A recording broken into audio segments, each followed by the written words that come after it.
we're working on this. This is the photograph that I took. And we're gonna work on a couple of different areas.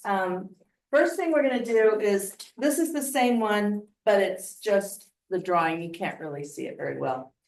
But when I do backgrounds, like a lot of times I do the dark backgrounds, and if you try to paint around things, it will make you crazy and it will never get a nice smooth surface. So what I do, masking tape.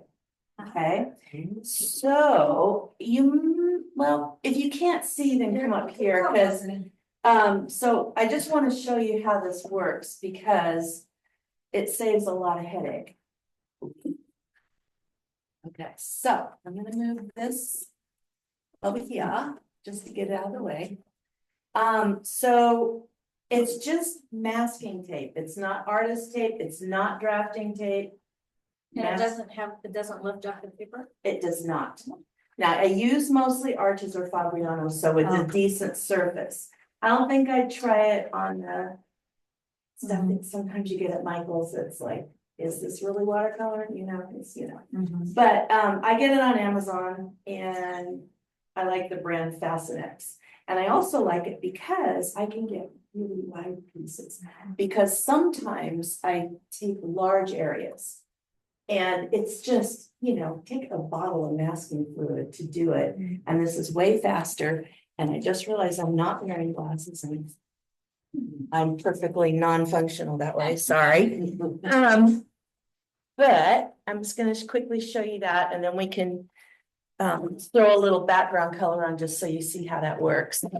And then on the other one, what I'm gonna do is show you the fine masking that we do up in here, and then we'll paint this area here. I did some of it because I can't do this right now, but we can get a good idea. So you can see that this, I don't mask individual things. It's kind of like this shape that goes around the whole area. So, excuse me, the hiccups. Okay, so I'm going to start here, and basically I want to get the tops of items, but also not just at the very edge, because what I like to do is I do the background with a big brush. So if you're overzealous when you're doing it, even though the edge is taped, you might end up swiping some through the middle of the stuff you're trying to protect. So I use this cutter. It's actually like they use for wallpaper, and it has little snap off blades, so I just keep this in my art stuff and just snap it off, and you get a brand new tip. Because if it's not really sharp, you will not get happy results, okay? So I'm gonna put another layer of this. Now, this is important. If you overlap the two tapes, what's gonna happen is, it's not quite wide enough. I'll fix it. So that if you overlap it, inevitably you're gonna get paint stuck between those layers, and it's gonna bleed in, okay? So what I do is I get them as close as I can. If there's an eensy bit of overlap, that's fine, because what I do is I smooth it down really well. Now I'm gonna cut around it, and then I'm gonna get my masking fluid and seal off that joint. And that will save you so many heartbreaks, because I've had it. And when you're doing a black background, it's particularly unpleasant to not be able to, keep it clean. Okay, so I'm just gonna, you don't cut the paper. It seems like, oh, I'm gonna mess up my paper, but I really never do. Well, I shouldn't say never, I'm gonna probably do it right now while you're watching. But the tape is transparent enough so you can see through. Good trick to know. It saves a lot of work and mindless masking. I mean, I do use masking for small things for sure. And I think that was not inaccurate. It's not accurate.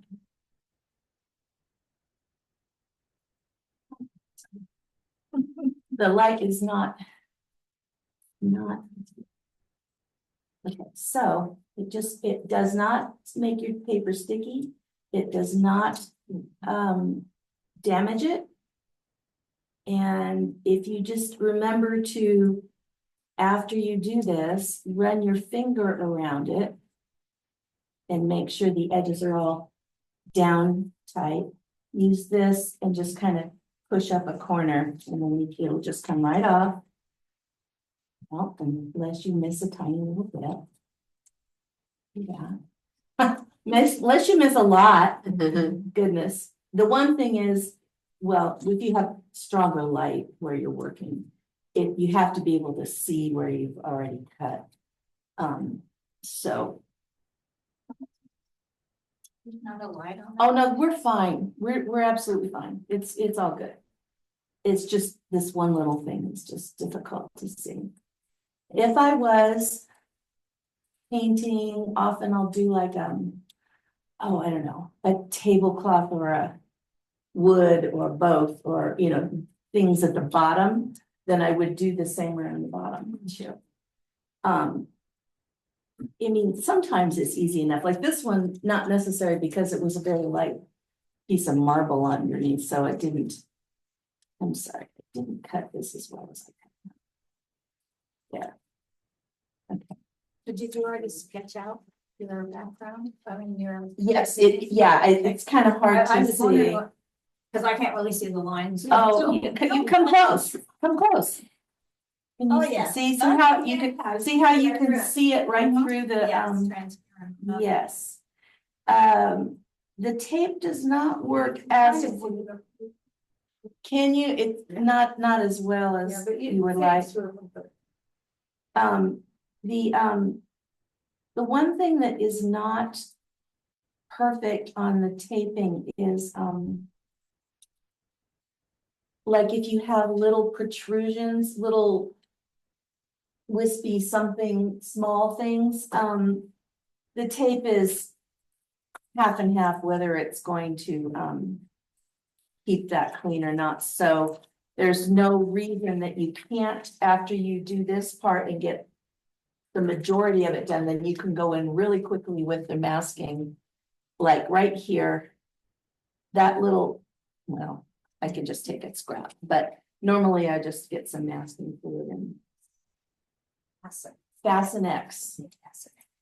Yeah, it's just an Amazon thing. And I mean, you might be able to use like, you know, the stuff at Home Depot, but I have found that sometimes the masking fluid, like the masking tape, like the blue stuff, it doesn't work. It's got to be the old school. And I just stick with that brand because I don't have any trouble with it. Yeah. So yeah, but it's easy to get. Okay, so now it's all cut. The part that I want to protect from the background is all covered, but I have that join there. So I'm gonna grab masking fluid. This is just PBO, but I usually just put it in a smaller jar so that the big jar doesn't get, every time you open it, oxygen gets in there and it gets goopy and thick. And don't be afraid if your masking fluid gets thick, it's okay to thin it a little with water. What? Okay, so this is just dish soap. And so you want to designate some not special brushes for your masking, but I also use a dip pen. This is a, what is it? One of those. Well, it's kind of like the Incredible Nib, but it's a treacle. But anyway, it's got, Is that you know, silicone? it's kind of, yeah, I guess you feel it. But for larger areas. Rubberized something, yeah. Yeah, So, it just depends. If I'm doing fine work, then I'll do this. However, it might make you want to hurt yourself because it takes a long time to dip and cover it up. But so, okay, so the place where the, where'd it go? Where the join is, I'm just gonna cover it quickly with a little bit of masking, just so that nothing seeps in case I get too enthusiastic and get too close to it. soap for? The soap is The soap right, is, good. yes, the soap is, you dip your brush in soap before you mask and then I'm gonna show you, when I clean it, I don't put it straight into water. There's a little bit of. It's not what I want to do. Okay. All right, so that's that. So what I do after I finish masking or finish with the brush is I take a paper towel and I put it in and pull it through so you get the bulk of it off. And then I put in some more soap and I just let it dry that way. Okay. The water does not remove wet masking fluid. It just makes it rubbery and a mess. Okay. All right. So now I don't know. Can you see that? It's kind of, can't see it very well up there, but the whole oranges and cup are covered. Oh, you know, what I didn't do. It doesn't really matter because this is just a demo, but normally I would go ahead and cut out that hole where the, yeah. But it's not a big deal because I just want to show you how it works real quick. Okay, so when you do a background, and if you want it to be smooth-ish, you need to mix up a whole bunch of paint first, not a little puddle, but I mean like, this is not even nearly enough. This one, because it's just a lighter background, it won't take so much. If I'm doing a black background, it takes 5 glazes maybe. And so build. So you have to have a lot, because what you don't want to do is run out of the color that you've mixed halfway through. And then suddenly you're incapable of mixing that color exactly the same again. So just do yourself a favor. If you keep it in something with a tight lid, it will last a really long time. And if you want to do another one later, you can just add to it, but not have to start over and make a mess. Okay, so I do not ever wet my background first, okay? When you do, what happens is it Please. It's no puddle. if it's too wet, yes, but it dilutes the paint so much that it dries so light that you have to do it again and again and again. And I find that it just works better for me to go ahead and not get it wet. Okay. This is one of my favorite things ever. It's got the little needle nose thing, and I keep it there, and that's how I wet my paints. Okay. Because I like to get them wet when before I start, so that they're getting soft, and then it's easy to mix up. Watch me run out after I just told you don't do that. So I'm going to put some more in there just in case. This time I'm not mixing the colors, so it's not going to be a big deal. All right, so because it's at the top, I don't want to have to reach over and wear it. Yep. Yeah, see, this is what happens when you do a demo and you're not in your normal habitat. Okay, we'll put a little bit more in there. Replace the part that I'm now wearing. Okay, it's fine. Everything I own has some kind of watercolor, including my hands. I'm sorry about that. Okay, so got it turned upside down. This is all mixed nicely. You want to put something under it so that it's tilted toward like if you're doing the top, then you want to tilt it towards the top, because you don't want it to puddle up close to your stuff, right? So I'm going to start up there and just I use a big fat soft brush. Sometimes if I'm doing a larger painting and it's a dark background, I use I never know, is it hockey or I don't know, HAKE, how do you say that? Yeah. One of those really Oh, the big wide, ones, soft yeah. ones, yeah. But this one's small and it's not necessary to, it's a rare background that you can get in one go, or a rare sky, you know, it's. In theory, it's nice to, not keep touching it. But in reality, it usually needs more. Okay, so what I'm gonna do now is I'm gonna tilt it and the colors will start and kind of, you know, back and forth it, but keep a tissue so that you can catch some of that stuff that's gonna run right off the paper. For some reason, there is something interesting happening with the paper here that I have no idea why it's not taking paint the way the rest of it is. But since we're just demoing, we're not gonna. Oh, yeah. Yeah, it's, who knows? Who knows? It's when I did that one, it had one little place where it kept absorbing too much paint. You know, it's just, frankly, I have a box full of scraps. And, you know, sometimes you don't know where it's been. But so while it's drying, I would leave it tilted, but every now and again, can you see that? Can we get the rest? I don't know if you, yeah, I don't know if you can, I don't have it where you can see it well up there, but it collects. And what happens is it'll collect and then you think it's dry and you go to lay it down and it washes back up and makes a mess. You can, when you do this, you can actually, I wish I could make it so you can see it better. Maybe just move this guy. Thank you. Okay, so it's okay to take the tissue and go a little bit past the tape and into the paint because there's a lot collecting there and it's gonna just fill itself right back in. So, I mean, I wouldn't go an inch up, but you can get onto the paper. Any place where you see it collecting, I tend to do this.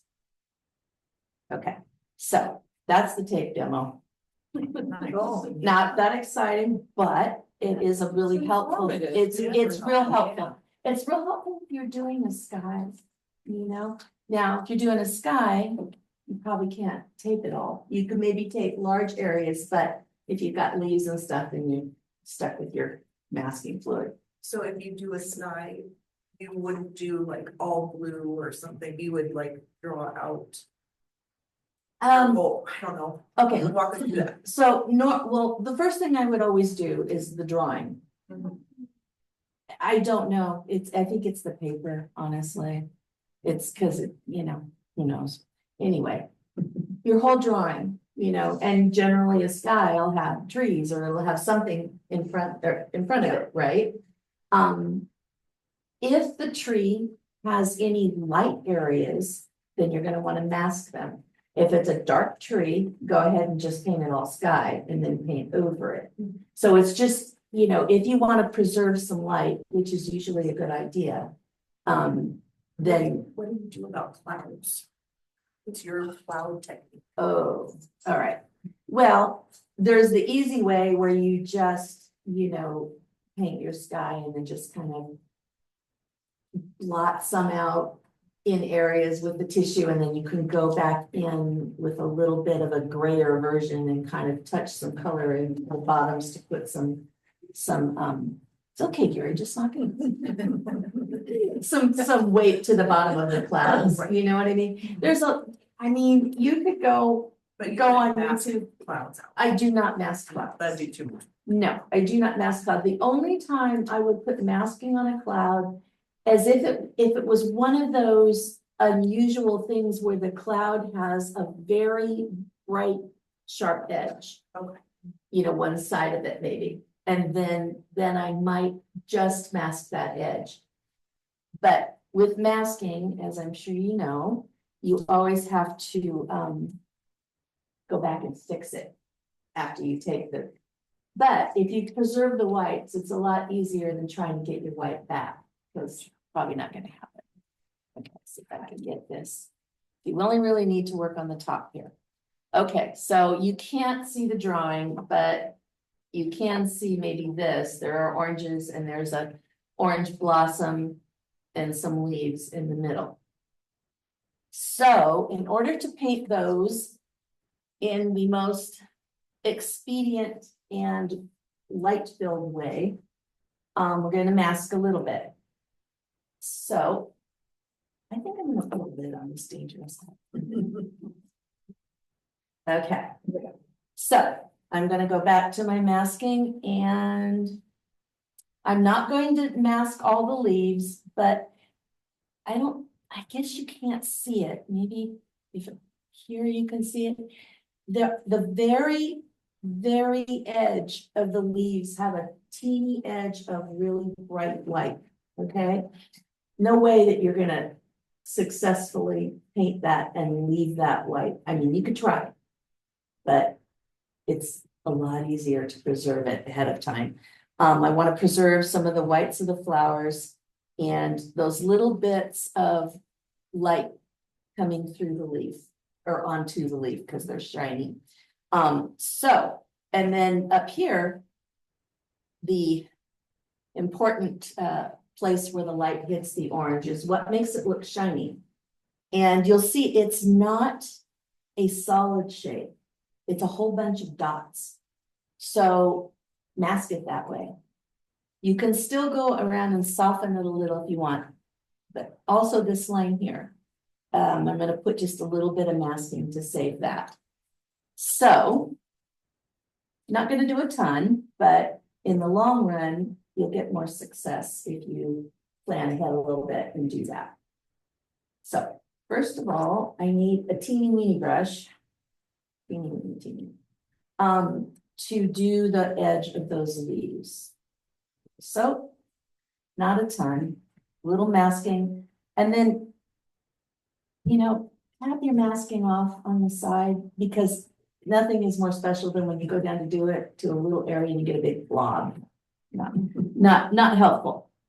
Okay, so I'm sorry you can't see this very well.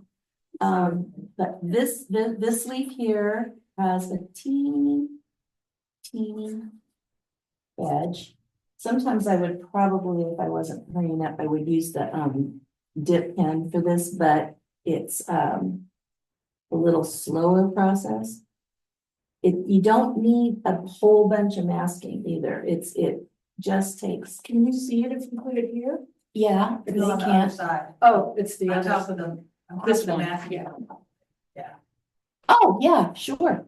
That's great. Sorry about that. Didn't notice. Okay, further up. Okay, well, no, can't see it that way, can you? There you go. Good. Okay. Yeah. Here, let me. Oh, that's perfect. Is that okay? Yeah. Okay, because now I can see it way Yeah. better too. Yeah. Okay, so I'm just looking at my drawing, and my drawings are often kind of incomplete. Because I sometimes change my mind while I'm doing it. But I'm just grabbing some of these little tiny edges. And then you'll see right next to the leaf there's some little dots of light. And those, not only do they, give it light and make it look shiny, but it also shows the depth of the dimples on the orange peel. Okay, so this one has an area going up the middle of the leaf.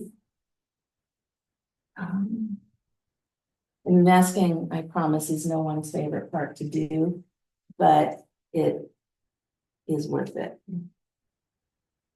Although when I'm doing it, I don't always think that. Because sometimes, like if I do like a really patterny piece of fabric or something, I'll spend 3 hours masking and then kind of lose my mind after that. But that's how we roll. The life of an artist, right? Do you have a lot, or I don't want to say a lot, but do you have a few incompletes that you started and you were like, this was too much?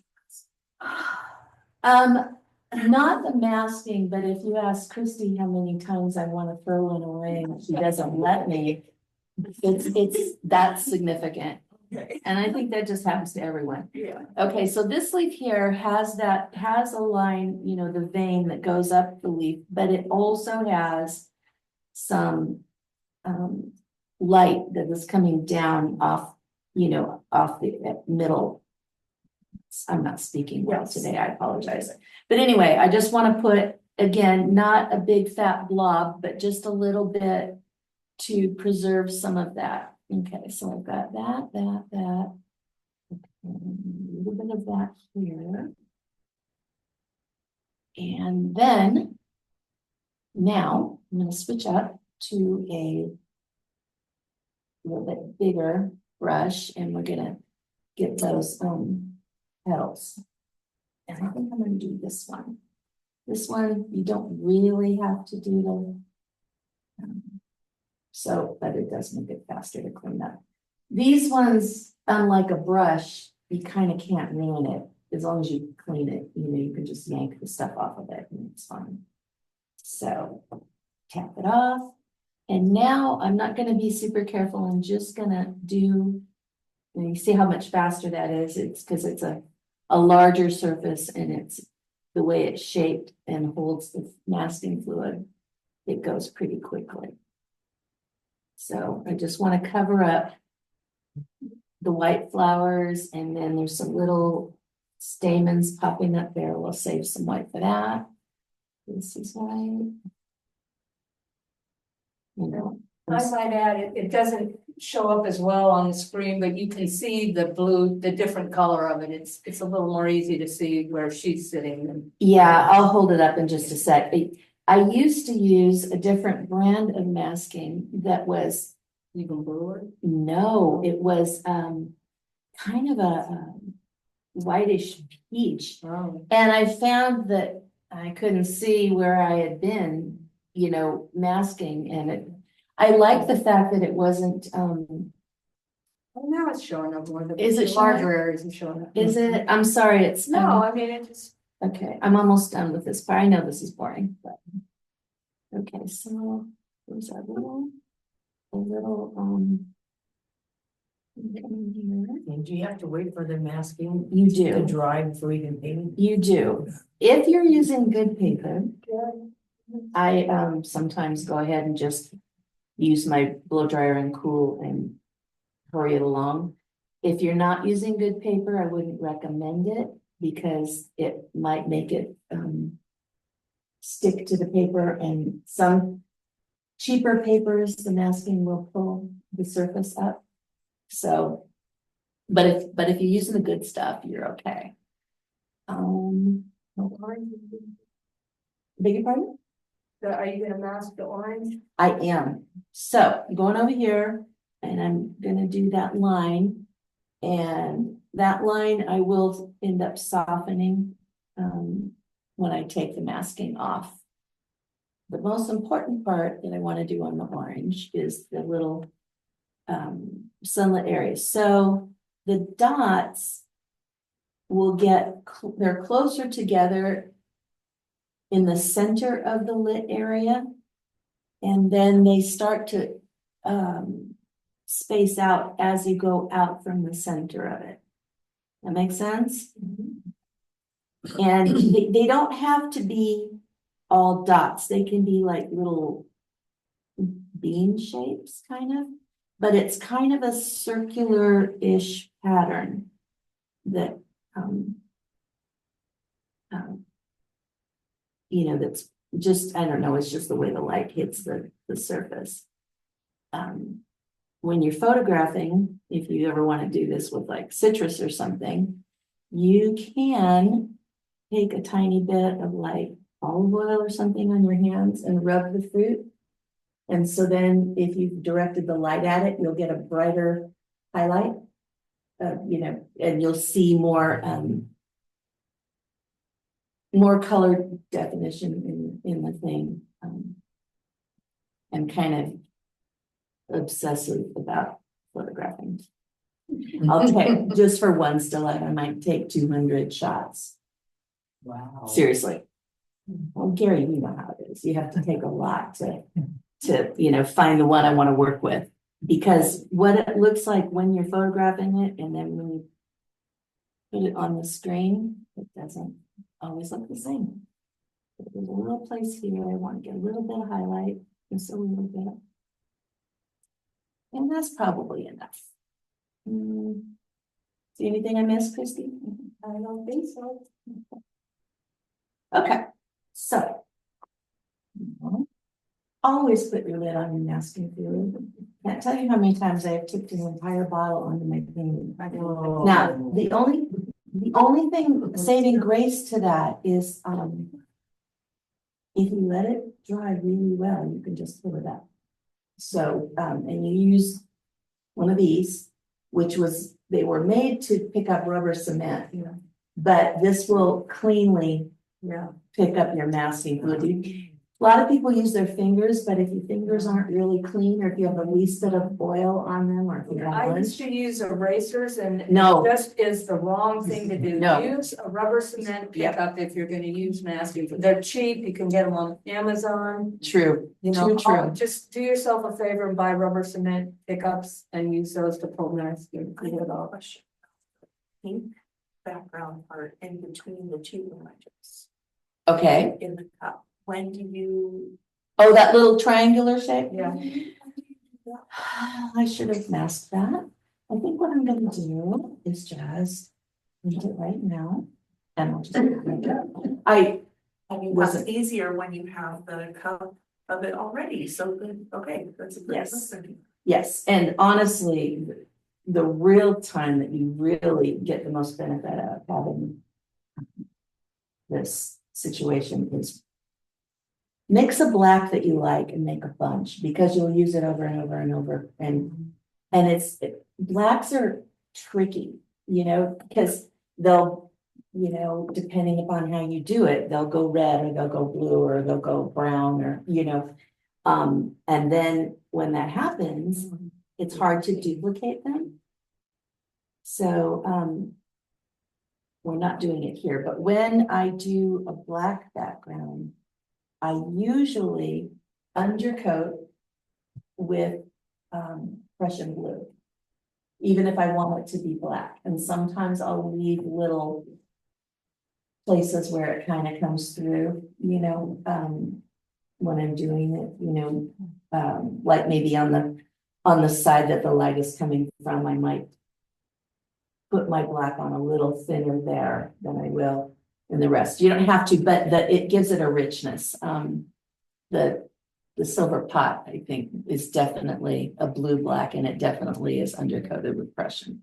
Most watercolors don't use a black out of the two. No, They all make their own blacks. yeah, I think I use, for the most part, I'll do Viridian, alizarin crimson, and either Prussian or indigo blue.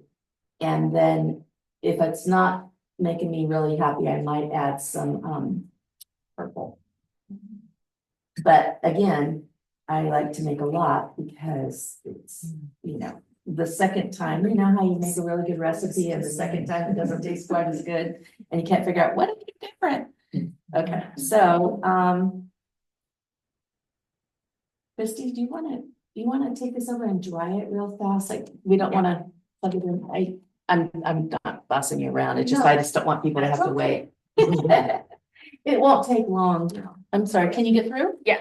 Susie, do Yep. you always stage your pictures beforehand, you probably set your, My composition. your compositions, do you stage those and photo yourself and all that?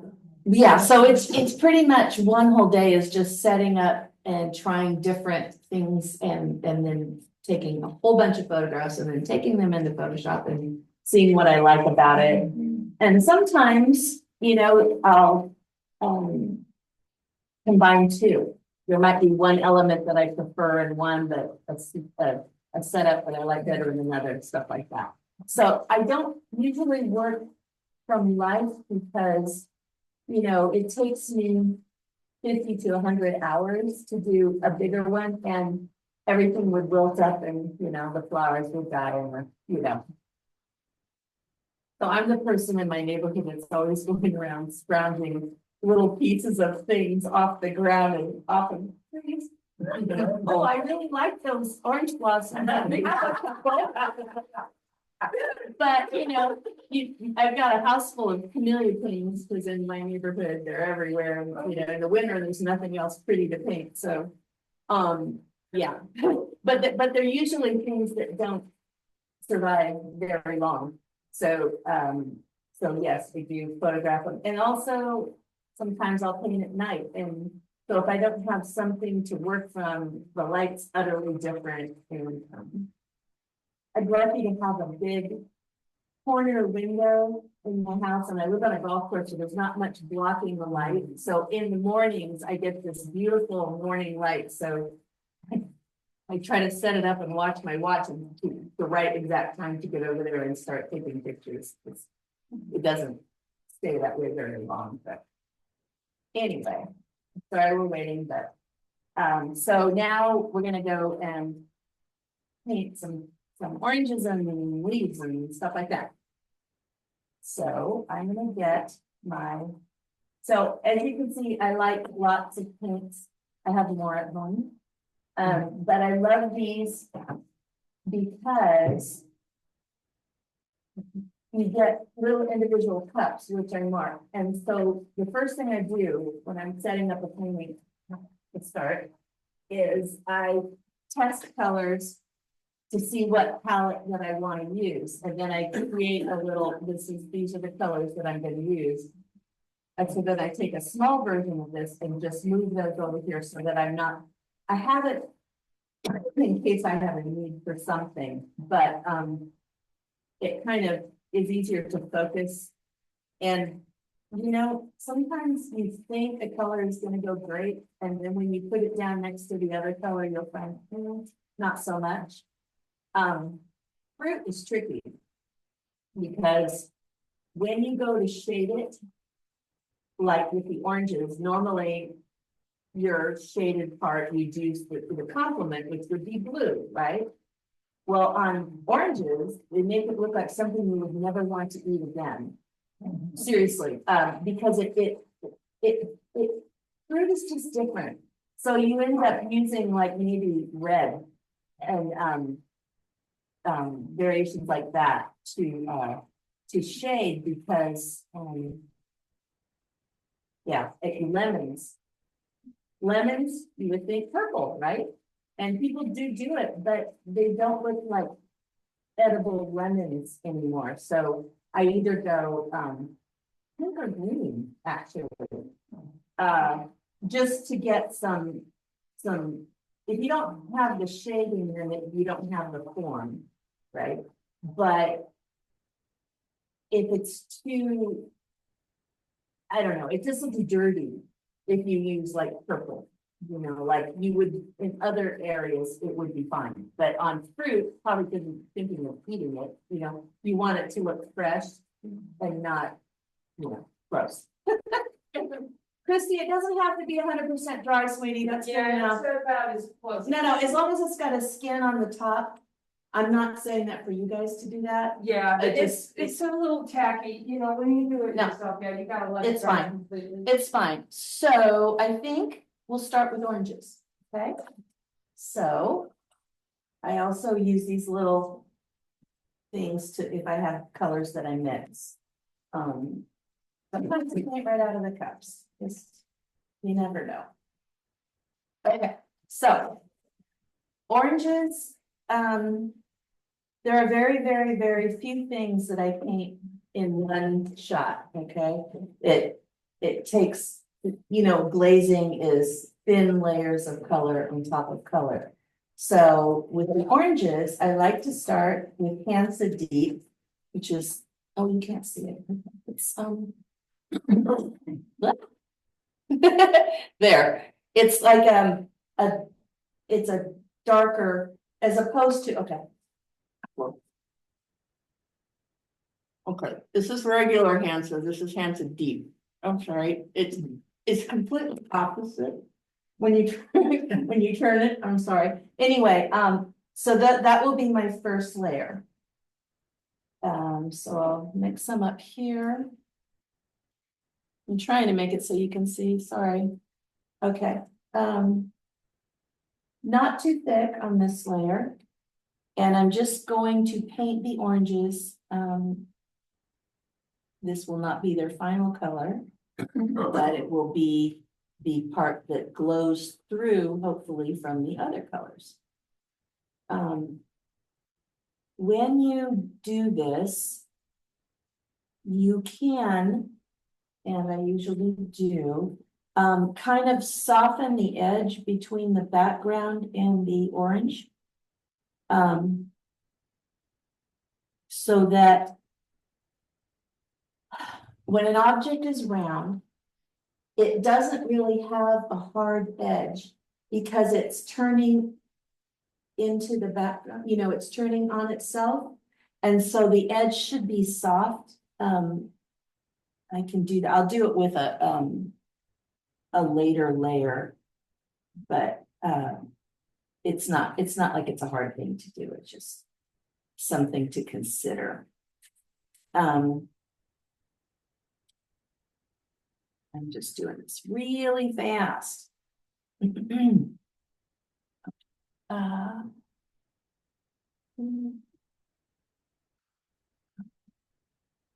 Okay, so what we'll do is we'll do this to both oranges.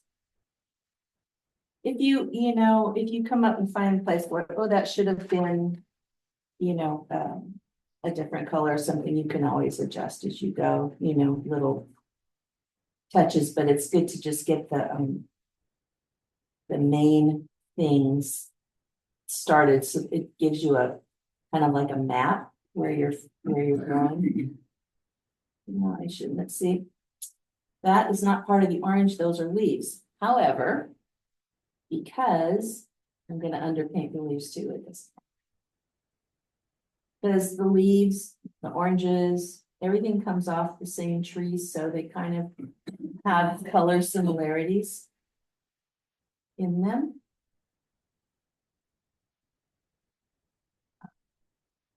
So let's see, that's not orange.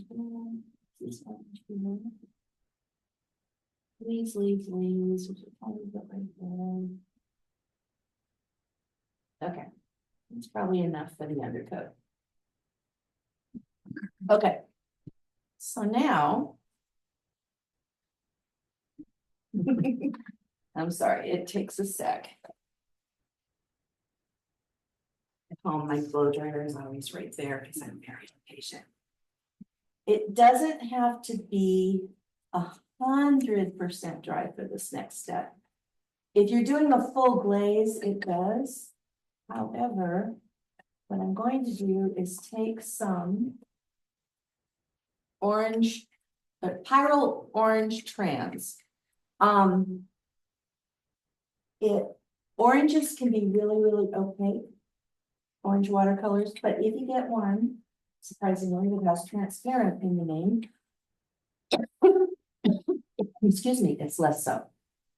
Or it isn't opaque. Yellows and oranges are often quite opaque. So if you're glazing, it kind of kills the glaze if you use a really okay, thank you. Okay. Christina, half of our conversations are, what is that word that we can't remember all the time? All the time. Okay, so I'm gonna go over here. This orange is drying faster, so I use a round brush with a decent tip, okay? And I'm gonna take the next layer and kind of put it on, but in a not complete coated way, kind of like leaving little areas of the orange showing through. If I was to put this orange just on white paper, it would be a completely changed color from what it's coming out right now. But I'll just kind of leaving little spaces as I go. And I'm not worried yet about the color transitions so much.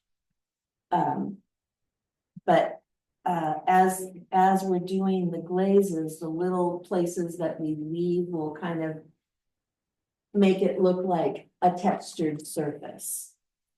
That makes sense. This side is looks less textural because it has the most light on it. So we don't necessarily need a lot here, and I'm gonna do it a little bit thinner because it's very light. We can go right over those masked areas and, okay, so the place where the light is bright, after I paint over that, those are gonna be white. But what I want to do is take my brush and kind of blot some color around that so that it's a light area and it's going to smooth the transition a little from the orange to the white. Because, well, you'll see, I promise. Honest, I promise. Okay, so down here is where, okay, so there, I left some white for that little area that's the crease. And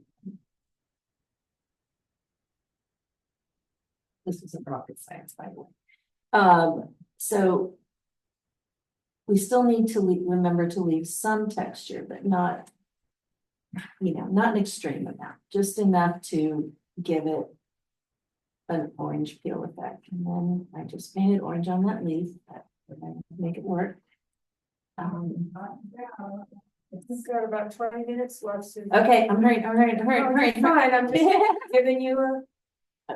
Well, fortunately, these parts go quickly, and the flowers, blossoms, they're really not complicated at all.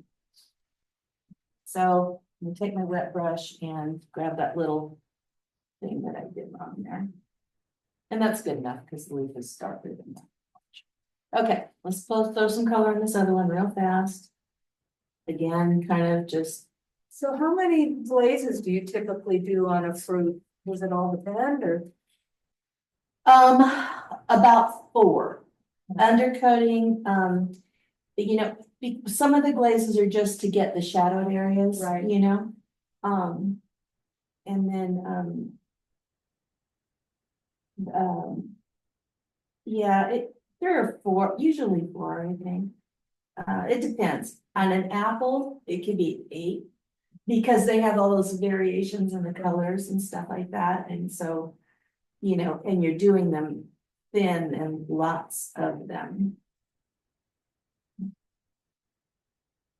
So, as you can see, this would take about 10 times longer if you were trying to avoid all of the little things that you wanted to stay light. So the masking, while it does take a minute to do, in the long run, it's easier. This might be a little thinner because it's lighter. Okay. That's all leaf and that's all leaf. Okay, so. All right, dry. I know it looks like I left out some of the orange, but it's just that those are leaves. Creeped up on that. So maybe because we don't have a whole lot of time, I can do some of the leaves that aren't touching the orange part until the part dries. So I'm using, I'm gonna undercoat the leaves with the lighter yellow. And try to not get it to the edges because normally I would not be doing this. Yeah, you wait till it was dry so it wouldn't bleed. Exactly, but because we don't have all day here, we're gonna just do what we can do. And I'll just leave the edges lighter and it'll be fine.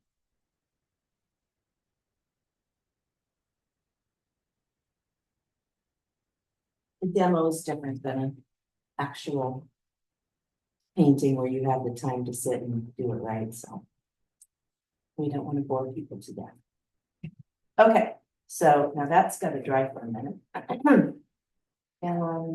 The greens that I'm using sap green and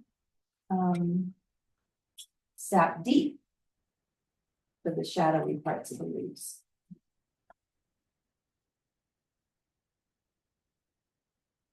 Christy, do you think I should go over and dry this real fast so you can finish? I can do it, I just, I feel bad making people watch paint dry. There's an outfit right behind you. It will mess up the. Yeah, this won't fit on the underneath one. Okay, while we're moving forward, do you have any questions or anything? What colors are you gonna put on the orange to make it darker? I am going to use alizarin crimson. And let's see, what did I do? Oh, Christy's got it. This, the one I did already, that one didn't have as much dark, but I'm pretty sure it was alizarin crimson. And I might have sneaked a little purple in there. I was gonna say, it's like purple and the Yeah. top of that top one on the side. Yes, so when you're layering the colors, when you're glazing. You really need to get it dry, because what'll happen is, if I put the purple on and it's a little wet, it will lift the orange and make mud, make ugly brown mud.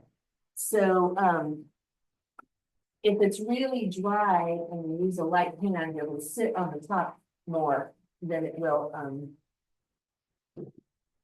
make a mess. Yeah, that was fast. It helps to have an assistant, right? Notice I didn't really just sat here. Thanks, honey. Okay, so, let's see. Okay, let's get some alizarin crimson.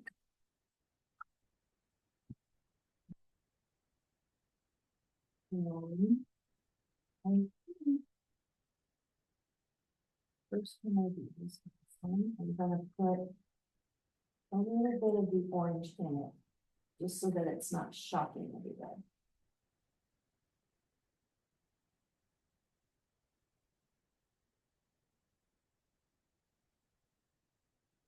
Okay, so we're looking at the thing and, okay, so there is the, you know what I want to do real quick, sorry. I'm out 1 second. I'm gonna take some green and just remind myself where the orange is.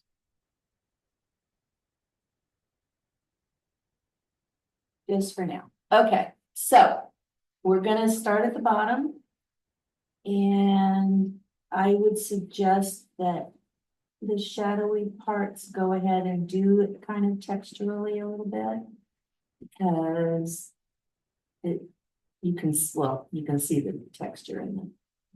So it's gonna go like this. When I do this, I will often, after I do this part with the shadows, I might go back with a little orange and glaze lightly over the whole orange just to kind of blend the colors together. And what I'm going to do now is I'm going to grab some orange and go next to the shadow red so that it kind of, and then just kind of gradually let it blend together. Okay. Then you can take your brush, just damp, and if you don't quite like the shape of the shadow, then just go ahead and go over it. With only a damp, not a wet brush. A wet brush will make blooms and messes, and we don't want to do that. Okay, so this part here is quite dark underneath. So we'll have to go back again with probably purple and make that darker.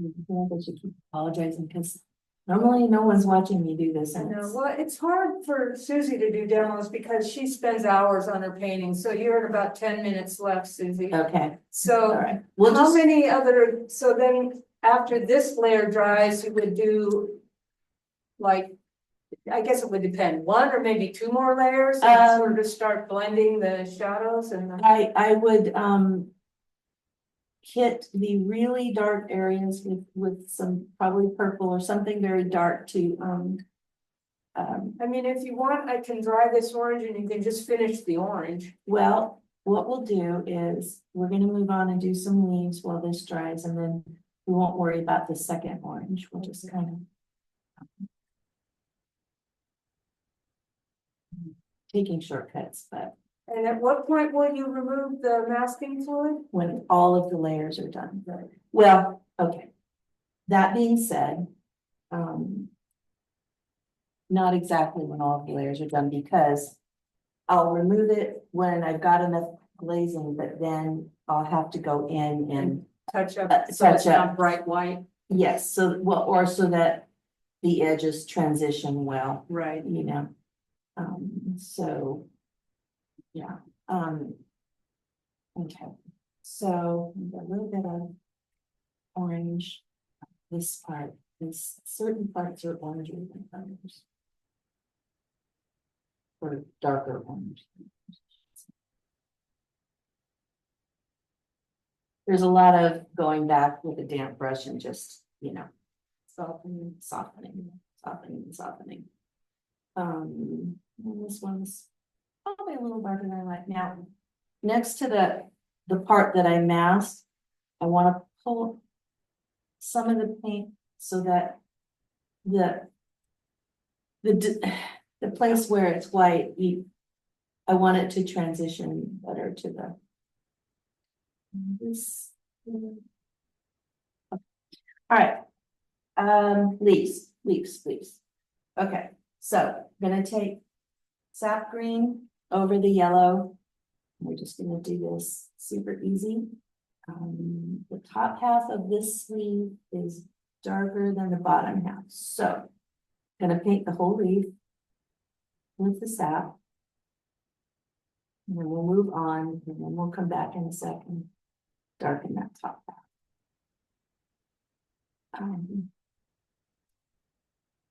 That's a bud. This sleeve. Here.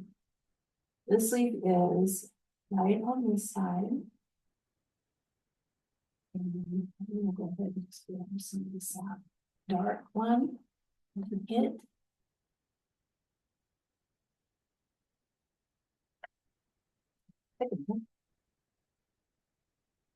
Sometimes you need to have your colors fairly thick in order to get the value that you're looking for. And normally I would be a little more patient about doing this, but just trying to get something finished, trying to. So that one.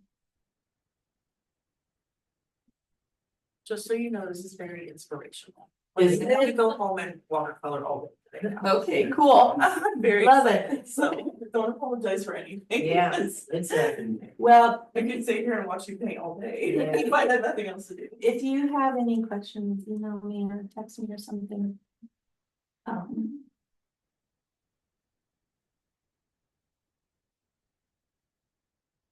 Yeah, it's tricky when you're trying not to make a mess, and I must have hit that with something.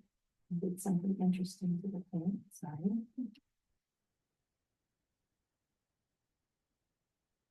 Okay.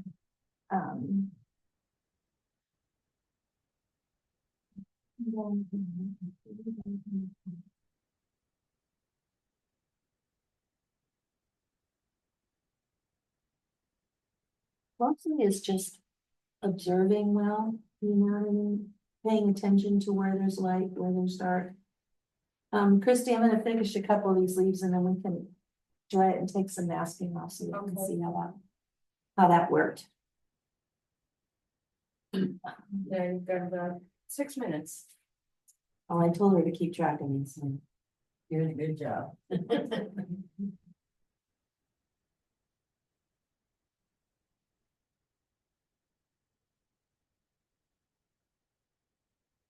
I apologize, this is Messy, but Yeah, people get the idea of what you're doing. So Susie, have you demonstrated for launch? yes, Okay, have you demonstrated for NCA? I have not. Would you be interested in? Probably. It's the same location. Well, yeah, yeah, sure, Okay. sure.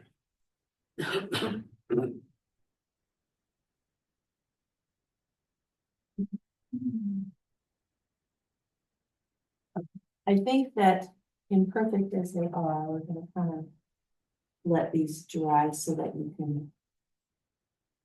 So we can take some masking off and you can see what happened with that. Sorry, Chris, I'm just trying to get. I know, I mean, the devil police aren't gonna come in at exactly noon and yank everything away from Are you. you sure? We haven't been arrested for a while, so. And you don't realize what it looks like on the screen. You have gone from nothing to everything. It's amazing.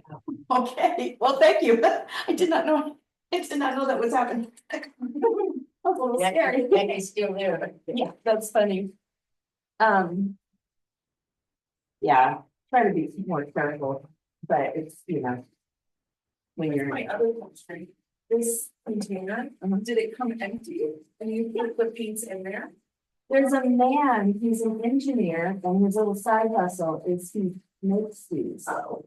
And there's all different sizes and I didn't bring it, but it even has a lazy Susan under it, you can spin and find your colors and. And then you can get the little, like travel ones. They all have lids. The big pardon? Oh, so that camera. Oh, I'm so sorry. Okay, so it's a travel one and the lid. Lid's over here. Okay, so each different size, I mean, there's a ton, have different lids and then you buy like bags of the little cups. And then I just use like a waterproof pen to, well, some of them I have So I labeled, but, I have to apologize, and this is also a good thing to remember if you're using a blow dryer, a little bit of one of these. Oh, paints, yes. The paint. no, it does that all the time. You go to blow dry and there's a little puddle that you don't notice and it shoots. Yeah. And then there's a lot of, So that was my Wow. addition to the demo. there's a lot of loud language. Okay, so this may not work perfectly because it isn't as dry as I would like it to be, but take this and I'm just gonna gently rub and you can see it just pulls the, is it showing? It pulls the, masking off without making a mess of anything else, which is awesome. Now this one here, I'm just gonna show you real quick. I'm gonna take this little flat brush. To clean it. Because I want this to, be a soft transition because it's not a hard edge, it's a, you know, a bump. So you can just kind of, you can leave it a little bit white if you want or not, but softening it helps. And then it should be darker on this edge, but I'm gonna save the moments that I have left for doing something else. Okay. So let's, so see, so it gives it a lighter, and I would probably take a brush and a little bit of paint, and I might go in and just gently, you know, put some little dots in between some of these, not covering up the white so much as just kind of softening a little bit. But you can see that it would be almost impossible to do that if you hadn't masked it. Okay, so over here, it's gonna show you when we pull up some of the stuff on the leaves. And this one. If you remember now, this one had that place I told you had the light shining down. Well, I don't want it to look like that. So.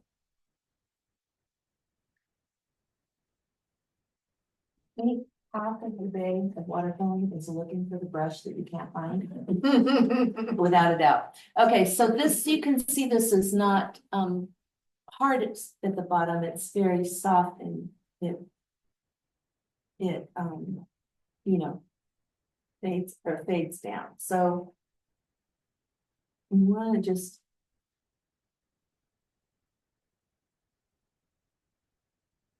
make it look light without being too abrupt. Same here. Kind of.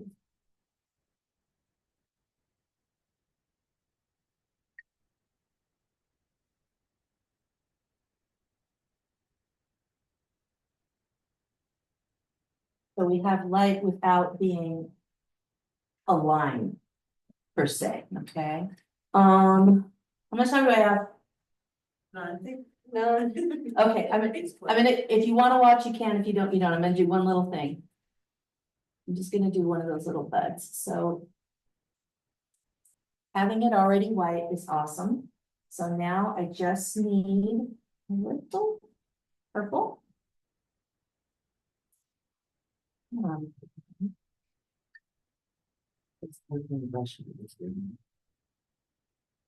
Yeah, that's perfect. Okay, so this little thing here, I'm just gonna, sometimes it's like a couple of strokes, honestly, to make it work. So that's there, and then there's some darker purple down here. Rinse off my brush, and then with the little bit that's left, there's a little bit of color on that side. And then this is kind of a black mix that has purple in it. It's gonna go down here. Okay, I'm assuming I have more time than I think I do. So. Sorry. Anyway, that would probably take another little bit of messing with, I but think you've got the important thing that a lot of people came is, you know, how do you mask and how do you, you know, 'cause Yeah. I honestly never knew that's how you did fruit. I learned something today. oh, wow. I tend to go right in with the color and, you know, I don't I layer for,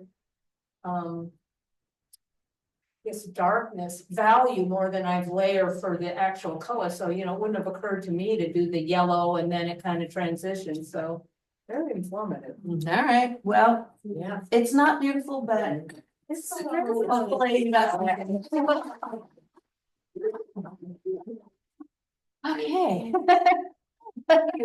You're welcome. Sure, sure. So, like I said, anybody wants to get a hold of me and ask me a question, I'm happy to help. Are those like little pills you put the masking fluid in, just a small amount? Yes, Okay. yes, and also it travels better. Yeah. You know, and if it knocks over, it One doesn't. that I have is already small, but I know they do make your question. Well, you know what started it was, this one was a masking fluid that came in this, and then I realized that it's much better to have that. I didn't know about the soap one. So Because it's I very helpful. do have a gunked up brush that I just keep using because it's gunked up. Now I know about the soaps. Oh, it was great. That was Yeah. Yeah. I'm so excited, I'm gonna go do that with my kids now. I'm gonna have them take photos. And then we're gonna do still life paintings of that. I think those are Awesome. So fun. So find a little lamp, a little desk light or something and point it from one side so that you get light. You have to have the light or it's not gonna work. My favorite is the shadows. Like, Yeah. in all my, I try to find really my favorites in shadows. I thought that was an eraser, I didn't know about it. It's a, feel it, it's hard, yeah. Yeah. It's particular. Jackie, are you still there? You would call it a. I am. Do you want me to go ahead and call it? Line you. Yeah, do I hit the end on this computer? Pick up for rubber Wait, cement. I was They would trying to make it see for if rubber. anybody was gonna ask any questions. Oh, I used something. I think we're done. Thank you. Okay, thank you. Yeah. It was wonderful. Sorry.